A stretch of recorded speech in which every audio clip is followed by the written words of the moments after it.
What's up, YouTube? It's been a minute since we've made a video. Making just a quick little update. When we got back from Vegas, had fun down there. Double din stereo is installed. We are working on the cover for it. Sounds like I might be shipping one out to another shop for them to look at.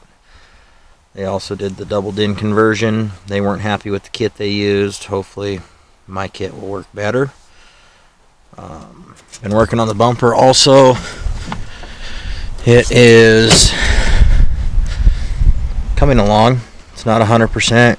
It'll have, you know, plating and all that good stuff on it, but that's just kind of the framework for it. I want to make it really strong so that if I ever need to, I can push with it and that. But we did get the engine back together, got it running, all that good stuff. So yeah, stay tuned. I'm going to start making videos more regularly now. I'm working on the plug for the fiberglassing, but we're going to leave that for a surprise when it's finished and that. So hopefully y'all had an awesome weekend, and I will try to do better on getting videos uploaded now.